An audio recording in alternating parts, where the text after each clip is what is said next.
And a good chilly morning here in the Northeast. Birds fans, we appreciate you streaming in here to Birds 365. Hopefully, everybody got their taxes out in the mail yesterday. Yeah, a little bit of a reprieve. Didn't have to do it till the 18th, but I hope you did it yesterday. Don't need the tax man come looking for you. Mac and Mac are here to do some accounting for you today. And if we have to, we'll revisit the cap implications for Jalen Hurts' contract. But it's a little bit more simplistic than that. 8 days to the NFL draft. I can do that accounting. Counting down to next Thursday when the Eagles get on the clock. It's scheduled right now at the 10th and 30th picks. And both John and I are on record and saying we think they'll make picks, but we don't think they'll necessarily be at 10 and 30 because Howie likes to move in the first round, likes to move throughout the draft. So the draft will be part of the conversation today. But there were some other things that we're going to sink our teeth into. Guys who could be traded, guys who were traded yesterday, who at one point the Eagles had a lot of interest in, and a restructuring of a contract. We knew that Jalen Hurts got his contract extension done, which, oh, by the way, there's one report out there that said it's not exactly done just yet. There's still some I's that need to be dotted and T's that need to be crossed. Usually when you get an announcement like we did 2 days ago that it's a fait accompli and a done deal, apparently there's still a couple of things that need to be worked out. No reason for panic, Eagle fans, but a little slower on a mega deal than you're used to, but they should get that thing done. No, the contract restructure I'm referring to is Jordan Mailata, which when you get a mega deal like Mailata got, this is, again, Eagles standard operating procedure, John, at some point for cap purposes, they restructure contracts. They do this with all the big contracts that they sign. It seems like they get a deal done, but then figure a way to reduce a cap year in an upcoming season. And they've done it pretty quickly with Jordan Mailata. He's just into his big deal, his extension from last year. Cap purposes, freeing cap space this year. Do we read into this that a transaction is coming, that the Eagles are going to be adding a player that they're going to have cap space for? No, not this specific move. This is just, business as usual for the Eagles. That's what they do. You don't need the approval of the player to restructure these types of deals. I say all the time, you give, option money up front and then you spread it out over the remainder of the contract. It's sort of what they do. Now, I'm sure that Jalen had part of it. This happened last week, by the way. It's not recent. Well, it's relatively recent, but it's just, the draft is coming up. You got to have room for the draft. June 1st is coming up. You got to have room for potential James Bradbury type players, potential trade acquisitions. But no, is it signaling something immediate? No, it has nothing. Okay, but the Eagles right now, before the Mailata restructure gets figured in, at least on overthecap.com, the Eagles had the sixth most cap room in the National Football League in excess of $20 million.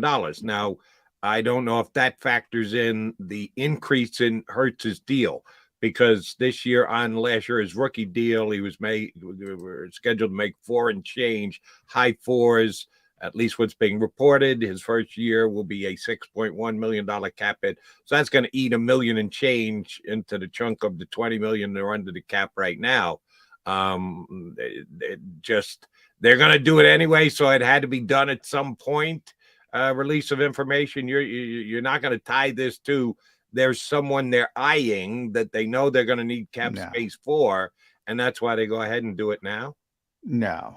As I said, more typical budgeting, remember, there's, cap space, there's effective cap space, there's, active cap spending, there's, the Eagles like to carry money over for the next year. There's all these little tricks that they do. And yeah, I mean, I don't know. No, it has nothing to do with an impending move. It has more to do with Jalen Hurts than anything else. as you're trying to figure out everything to do. And I shouldn't say that. Everything's a whole, a whole pie, and they're going to add at some point.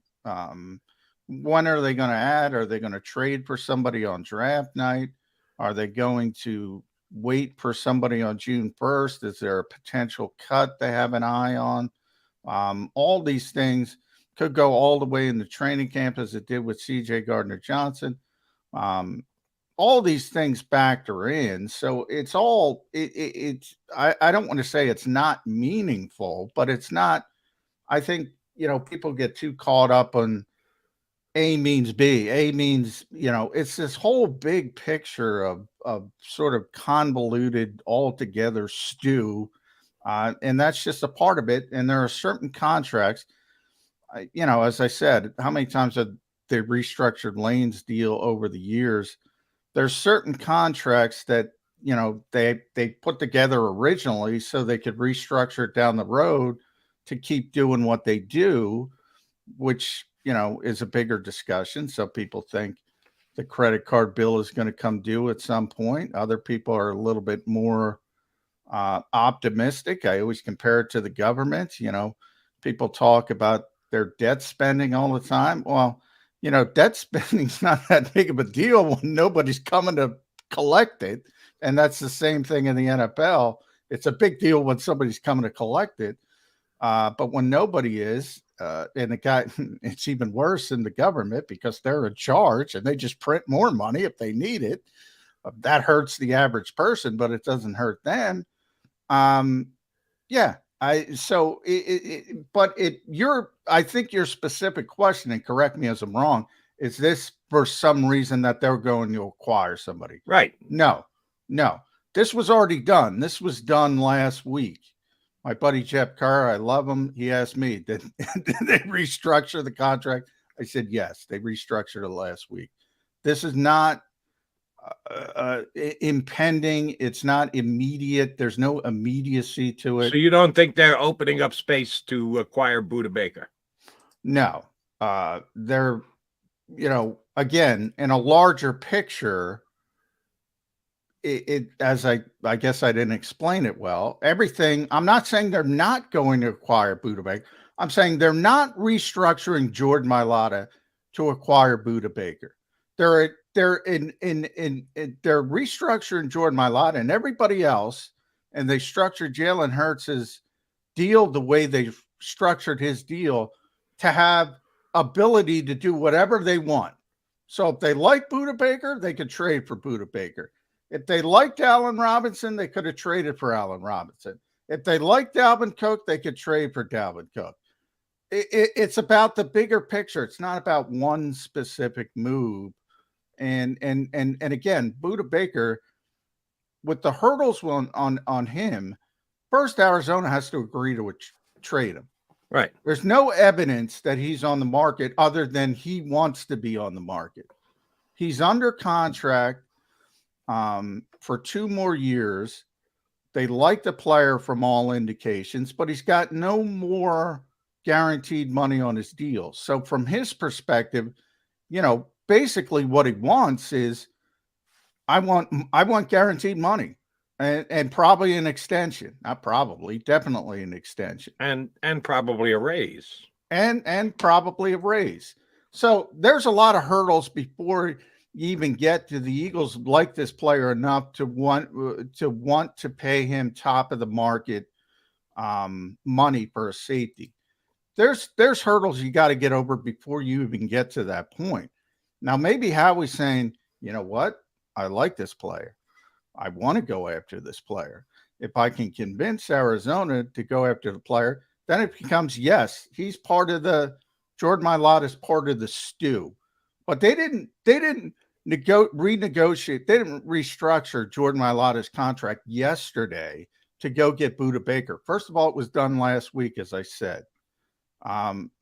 Second of all, as I said, the Buda Baker stuff is down the line. You got to convince Arizona to trade the player. You got to do all that other stuff. So if you're looking for the direct A to B line, no. Does that mean they can't like Buda Baker? Absolutely not. Does that mean they can't trade for Budda Baker? Absolutely not. But I'm saying this particular move was not made to acquire Budda Baker. All right. So then my only last question, and then I want to get to Jalen Hurts' ankle. Why at this time? It just mandatory that in April, that's when they redo contract for guys. Why did they pick the day when they restructure Lane Johnson's deal? Why did they pick the day? Yeah, they get to it. They got all these things. It's like any other business. All right, we don't need it yet. We don't need it yet. We don't need it yet. Now Jalen's deal is getting done. We want this amount of money for the budget. Let's move Jordan's. He's next. All these contracts. I think people get way too hyper focused on one thing.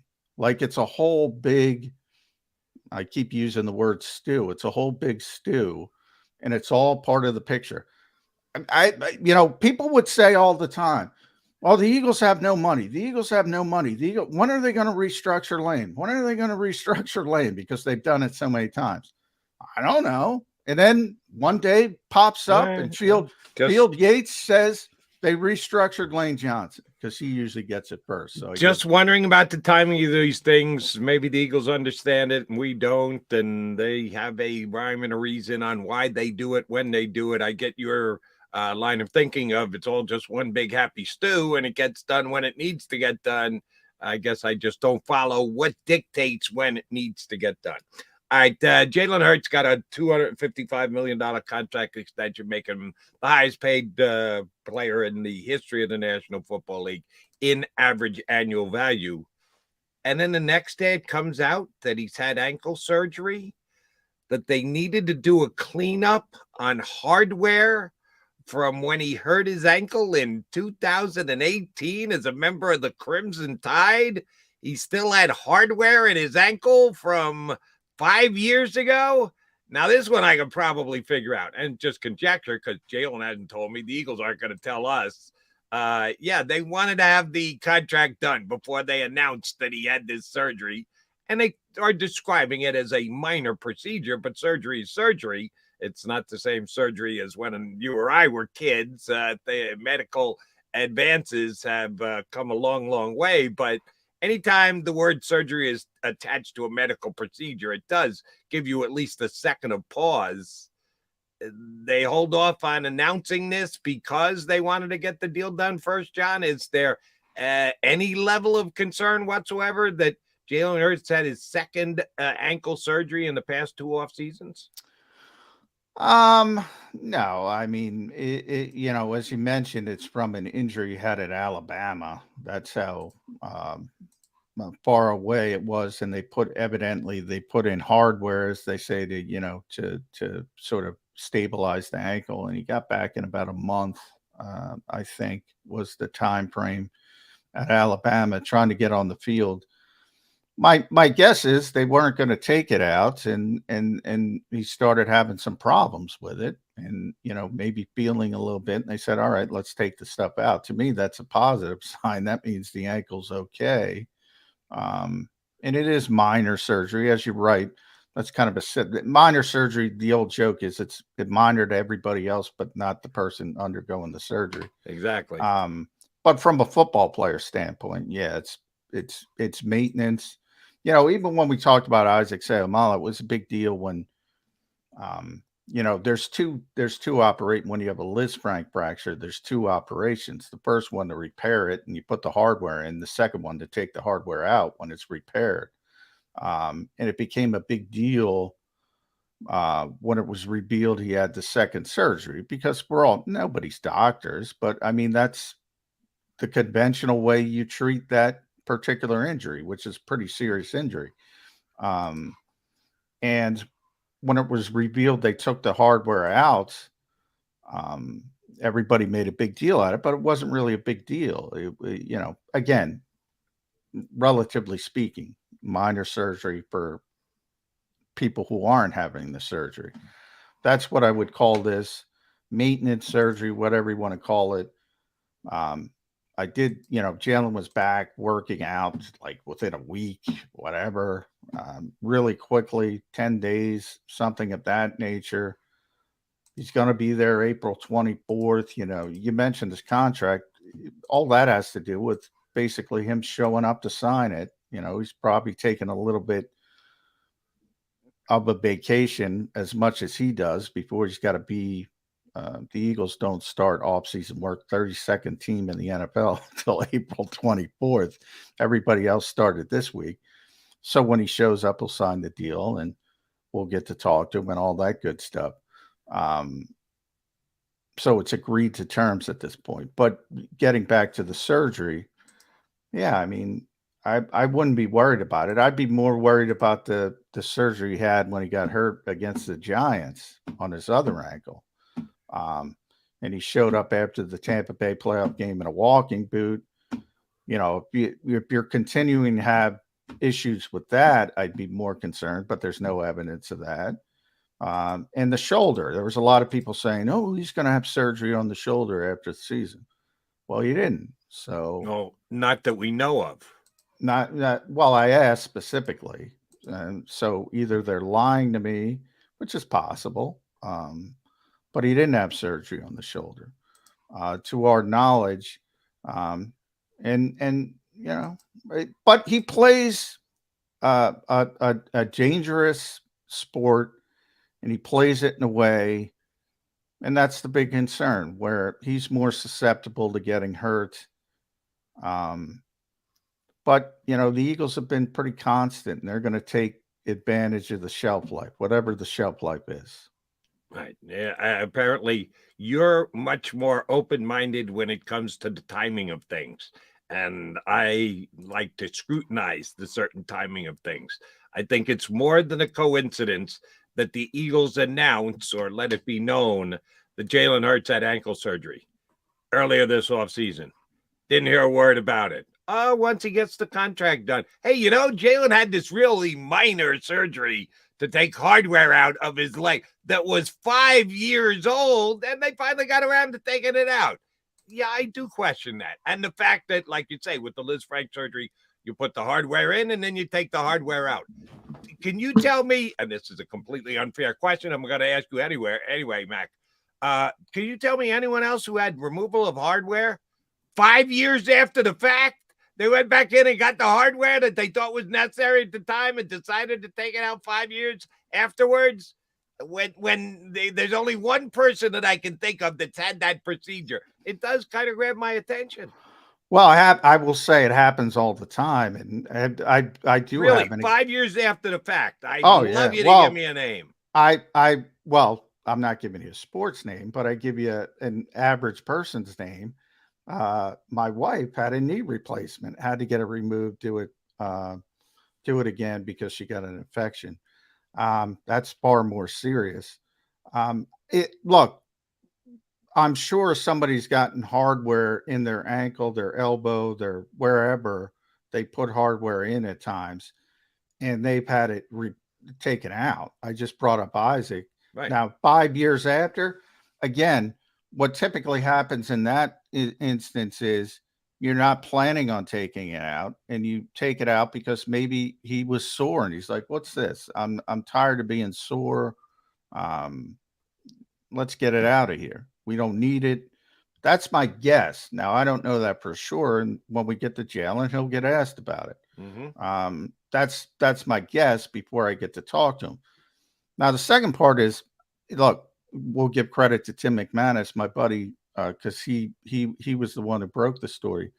The Eagles didn't announce this. Now, Tim's not going to tell me his source, and he shouldn't. Right. We're not allowed to do that. So maybe it was the Eagles. Maybe it was Jalen's camp. I don't know. But the Eagles didn't announce he had surgery. Also, the surgery was in February. Again, when we were just talking about the Mailata extension. Again, people, I think, get hyper-focused on, well, they saw it yesterday, but it didn't happen yesterday. Now, that's a much closer. It happened the week before, but it didn't happen on the day most people saw it. Same thing with Jalen. People say, it happened in February. So, Right, that's why I'm questioning the timing. And well, right, after the give season, credit to Timmy Mack for well, getting the story. However, I he got get it. the You're story. It questioning the did get timing. out at this time, and if you don't think that McManus was able to get that information because someone decided now was the time to let this information out, then I know you're a better reporter than that. Well, no, you're questioning the timing. I'm saying that the actual surgery happened in February after the Super Bowl, like right away, essentially. Well, that's what I said earlier, previously this offseason. But as far as the timing of when it was released and who released it, well, yeah, I get the conspiracy theory of that, but how is it going to affect the contract?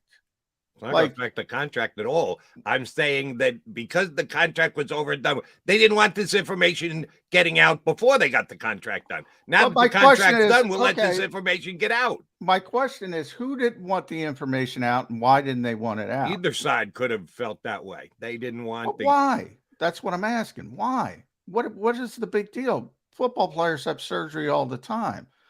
In other words, like, are you saying the Eagles or Jalen's camp is afraid of, I don't know, the reaction of fans questioning because he had minor ankle surgery? Sure. That they shouldn't pay him $255 million. You're an Eagle beat writer. You know this better than I do. The Eagles can be controlling. The Eagles can be sensitive of the way certain things about their team are covered and put out there by the media. Oh, I absolutely know that. I know that firsthand. I'm saying in this particular instance, I don't see, like, nobody cares. When I put out stuff, why do the Eagles care about the way John McMullen or Chris Franklin or anybody else covers their team? They shouldn't care. They should just go along with their business, do it. Yet they do. Yeah, but you know how I can tell? Because I get a text message inside of 10 seconds. Yeah. I didn't get a text message inside of 10 seconds. So I'm not, in other words, when Tim's story broke, I didn't get a bunch of Eagles people trying to, this is not serious. This is blah, blah, blah, blah. Well, but you don't know if Tim did or didn't get a text message, do you?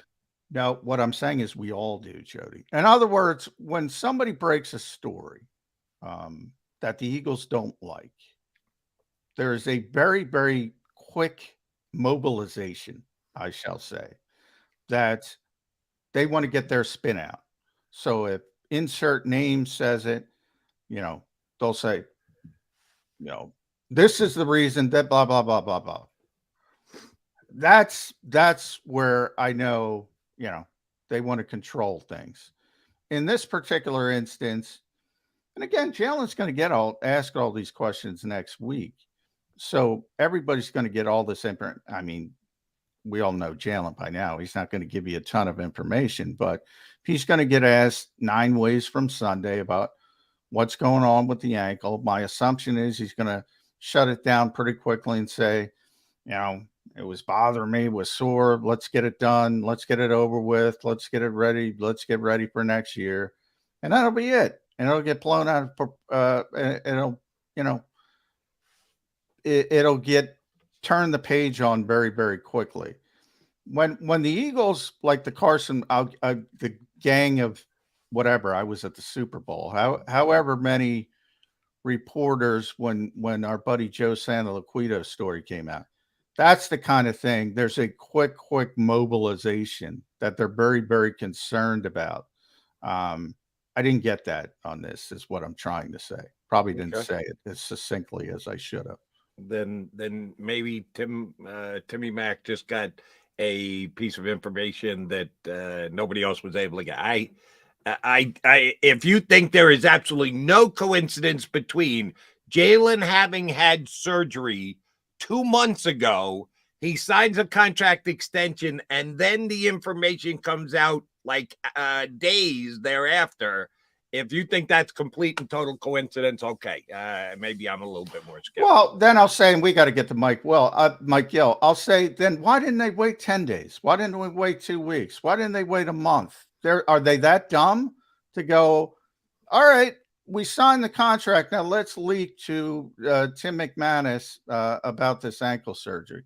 I mean, if they're that concerned about it, why don't you wait eight weeks? Why don't you wait and again, 7 weeks? John McMullen, you're the reporter. I'm not, but I know for a fact this has happened. Sometimes someone gets information, they run it by the source, and the source says, listen, I can't confirm it with you today, but if you have some patience, I can confirm it within a period of time. And you hold off because you want to stay in the good graces of what your sources are. And then they give you the go ahead. Yeah, go ahead with that story right now. You know that happens. And maybe that was the case that McManus was in and was told, listen, you might have the story, but if you hold off on this another couple of days, we'll give you that much more information on it. No, Tim's not holding off. Tim's not holding off. I'm not holding off. McLean's not holding off. Now we'll contact him and we'll say, look, is this true? But no, nobody's saying, oh, hold off to the contract. No, ain't happening. I know Tim really well. Ain't happening. Ain't happening. So you've never been asked by a source to give me 24, 48 hours? You've been asked. People will say, give me 24 hours to, come back with an answer, because you can't. Well, this is too complicated. We should probably get to the break. But you can't, like in Joe's piece, Joe's was a really big piece. The Eagles were upset that Joe didn't give them enough time to come up with an answer, because you can't just ask people. You just can't ask PR people to say, they don't have that kind of power. They don't have that kind of gravitas. They got to go talk to Howie. They got to go talk, in some cases, to Jeffrey Lurie. And that takes some time. And yeah, you might give somebody 24 hours. I wouldn't even say 48, probably 24 hours, and say, all right, my deadline is such and such. And then you'll put in a team decline comment, but you give them a chance. That's what you do. You give them a chance. You're not holding off. You're just giving a chance to comment on a particular story. But Jody, this is not that important. This is minor surgery. This is not something where you say, oh, I have a minor surgery story. Can you confirm this or deny this? And you got to run it up the chain? No, Tim's not doing that. All right. And Tim, of course, is an ESPN guy. I think we've had Timmy on once, but you have to jumpsuit so many hoops to get an ESPN guy. He's got to get cleared by so many different people. But yeah, an ESPN guy coming up next. Now, it's a little bit different. He is technically an ESPN guy, works for ESPN Radio 97.3 down the shore. Yeah, we get him whenever we want. He's good enough to come on with us all the time. Mike Gill up next, our early Wednesday guy here on Birds 365.